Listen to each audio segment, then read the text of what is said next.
आज कितने घंटे? 4 घंटे। ठीक है, चलो फिर देर किस बात की, आज मैं पैसे तुम्हें वही दूंगा। ठीक है। छी, हमारे घर के आसपास इतना घटिया काम होता है। मुझे तो पता ही नहीं था।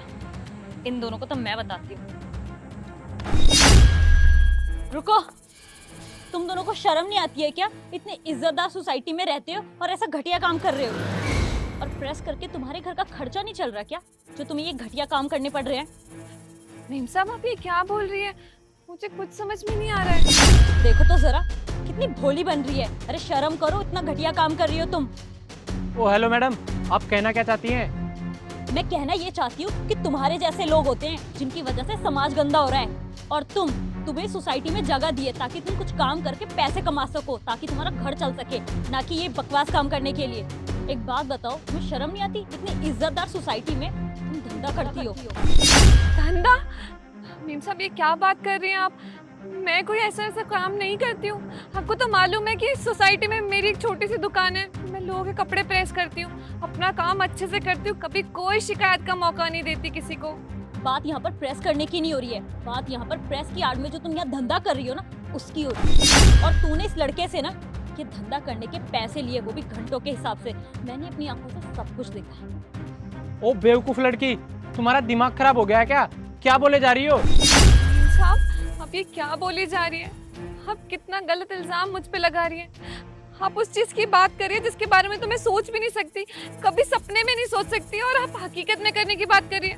हाँ हाँ, सोच नहीं सकती लेकिन पैसे जरूर ले सकती है। बस करो मैडम, बहुत बोल लिया आप जैसे लोग ही होते हैं जो बिना कुछ जाने किसी पर भी इल्जाम लगा देते हैं। आपको पता भी हम कहाँ जा रहे थे? मैं इनके घर ही जा रहा था और वो पैसे मैं इनके भाई को देने वाला था। भाई के लिए? क्या मतलब है? मैं कुछ समझी नहीं। मैं समझाता हूँ आपको। अरे बहन जी, आपने ये किताबें यहाँ क्यों रख रखी है, वो भी जमीन पे? वो भैया ये सारी किताबें मेरे छोटे भाई की है।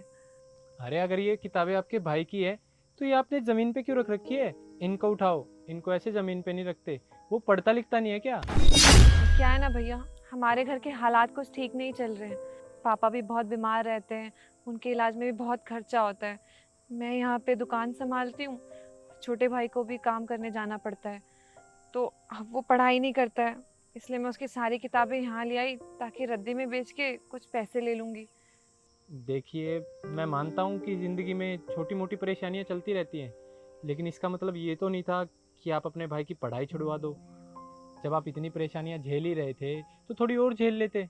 उसे पढ़ा लिखा लो ताकि वो आगे जाके अच्छी सी नौकरी कर ले और आपकी ये परेशानियाँ दूर कर दें। भैया आपकी बात बिल्कुल सही है, आप अपनी जगह सही हो।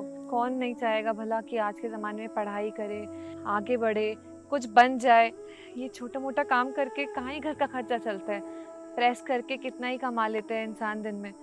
इसलिए तो भाई को नौकरी करनी पड़ रही है। और पढ़ाई लिखाई के बारे में तो इंसान तब सोचेगा ना जब उसके पास 2 वक्त का खाना समय से मिल पाता हो, समय से कपड़े मिल पाते हो। यहाँ तो ये नहीं पता कि सुबह क्या बनेगा, दोपहर में जाने के बाद खाना मिलेगा भी कि नहीं मिलेगा। अगर इन सब के बावजूद भी पढ़ाई के बारे में सोचेंगे तो खाने के तो लाले पड़ जाएंगे ना भैया। आप एक काम करो, आप अपने भाई को वापस बुलाओ और उसे बोलो कि अपनी पढ़ाई पर अच्छे से ध्यान दे, आगे पढ़े। अरे भैया, एक वो और मैं ही तो हैं घर में कमाने वाले। अगर उसको पढ़ाई के लिए भेज देंगे तो कैसे संभालेंगे सारा खर्चा? पापा की दवाइयों में सारा खर्चा निकल जाता है।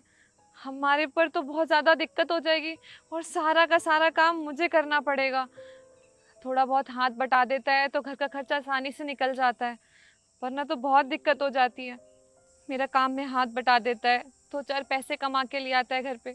पढ़ाई करेगा तो उसकी किताबों का खर्चा, जिस स्कूल में जाएगा उसका दाखिला का खर्चा, और भी बहुत सारे खर्चे बढ़ेंगे। लेकिन कमाने वाली कौन? सिर्फ मैं।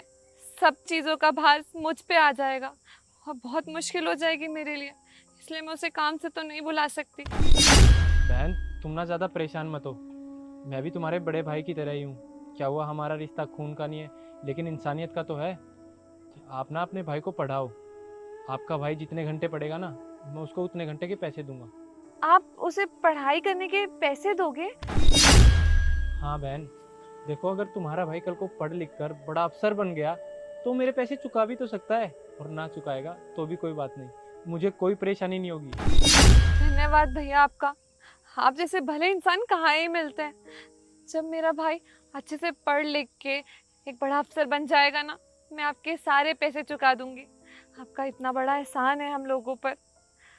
आप जैसे लोग कहाँ ही मिलते हैं। आजकल तो सब लोग बस अपने बारे में ही सोचते हैं, कोई सोचता ही नहीं है कि दूसरा खाना समय से खा रहा है, उसे 2 वक्त की रोटी नसीब हो रही है या नहीं हो रही।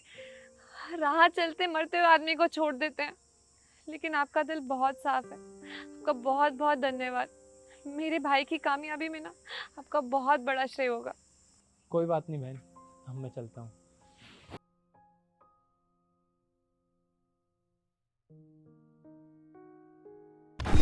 अब तुमको समझ में आया कि मैं इनको घंटों के पैसे देने के लिए क्यों बोल रहा था? I am really sorry, please मुझे माफ़ कर दो। मैंने बिना कुछ सोचे समझे तुम पर इतना बड़ा इल्ज़ाम लगा दिया। मुझे ऐसा नहीं करना चाहिए था।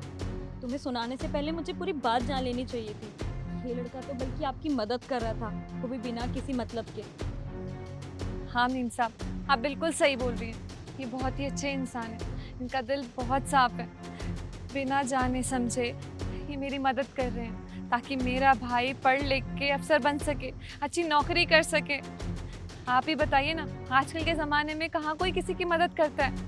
इन्होंने बिना सोचे समझे मेरी मदद करनी चाहिए। शायद मेरे पिछले जन्म के कोई अच्छे कर्म होंगे कि ये फरिश्ते की तरह आए और मेरी मदद कर रहे हैं। अभी मेरे घर के हालात बिल्कुल ठीक नहीं है, लेकिन मुझे पूरा विश्वास है कि भैया जैसे मेरी मदद कर रहे हैं, धीरे धीरे घर के सारे हालात ठीक हो जाएंगे। तुम अपने भाई को पढ़ाओ लिखाओ, जो भी खर्चा आएगा ना वो मैं दूंगी। ये लो मेरा कार्ड, जब भी कोई प्रॉब्लम हो तो मुझे बेझिझक कॉल कर लेना।